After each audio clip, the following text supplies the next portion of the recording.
Maliban sa magandang hapon sa ating lahat. Babasahin ko po ang 2 Corinthians chapter 9, verses 10 to 11. Sabi po dito, "Now he who supplies seed to the sower and bread for food will also supply and increase your store of seed and will enlarge the harvest of your righteousness. You will be enriched in every way so that you can be generous on every occasion, and through us, your generosity will result in thanksgiving to the Lord." Isa po na kinikilala ng mga Kristiyano na anumang bagay ang mayroon tayo sa sanglibutan na to, lahat ito ay nanggagaling sa Panginoon.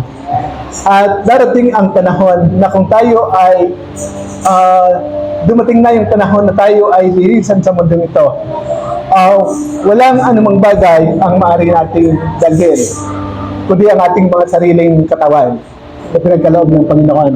Kaya nga po, habang tayo ay nandito sa sanglibutan, yung mga bagay-bagay na pinagkaloob sa atin ng Panginoon, tayo ay ginawa niyang mga katiwala ng mga blessings ng ating Panginoon, para magamit natin yung anumang bagay na pinagkaloob sa atin, para sa kalwalhatian at kapurihan ng ating Panginoon. At sinasabi po dito na ang Panginoon ang siyang nagpapahala, nagpapayaman sa bawat isa sa atin, at mayroon po itong purpose. Hindi lang ito para maging masagana tayo sa ating mga sarili, kundi ang purpose po ng Panginoon ay parang maging pagpapala din tayo sa iba.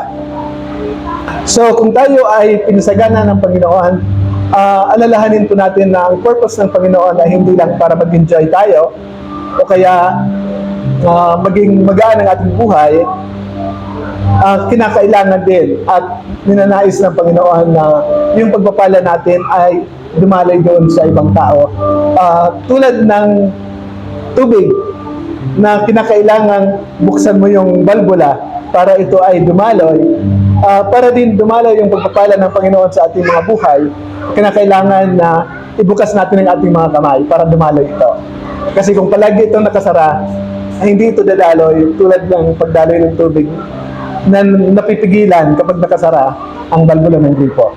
So, sa pamamagitan po nito, inaasahan ng Panginoon na lahat ng kanyang mga anak ay hindi lamang pinagpala ng Panginoon, kundi makita ng Panginoon na tayo rin po ay nagiging pagpapala para sa iba. Manalangin po tayo.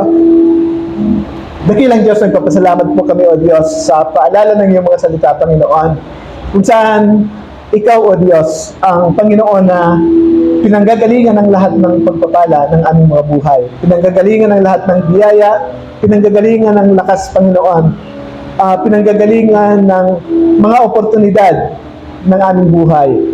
Lord, nagpapasalamat po kami, O Diyos, sa mga negosyo, mga trabaho, lahat ng pinagkakakitaan ng iyong mga anak, Panginoon. Nagpapasalamat kami, O Diyos, sa lahat ng lakas ng aming mga pangangatawan, Panginoon, kung saan naggamit namin ito para sa paghanap buhay, Panginoon. Nagpapasalamat kami, O Diyos, sa mga oportunidad na binubuksan mo, Panginoon, para sa iyong mga anak upang sila, Panginoon, ay makapaghanap buhay. At sa hapon na ito, Panginoon, dalangin po namin ang bawat pamilya na inire-represent ng bawat isa sa amin sa hapon na ito, na ikaw po, O Diyos, ang magpapala ng kanilang mga hanap buhay. Ikaw, Panginoon, ang magpapala ng kanilang mga pinagkakakitaan, Panginoon. Ikaw po, O Diyos, ang magbibigay ng lakas ng pangangatawan. Ikaw, O Diyos, ang magbubukas ng magandang oportunidad para sa iyong mga anak, Panginoon. At bilangin namin, O Diyos, ang mga salapi na aming malilikong, Panginoon, sa hapon na ito ay magamit namin, O Diyos, sa pagpapalaganap ng iyong ebanghelyo at gayon din sa matugunan ang pangangailangan, Panginoon, ng iyong mga lingkod, at gayon din, Panginoon, maging pagpapala po sa ibang tao, Panginoon. Tinataas ka namin, pinupuri ka namin, O Diyos, sa hapon na ito, sa tanging pangalan ng Panginoong Jesus. Amen.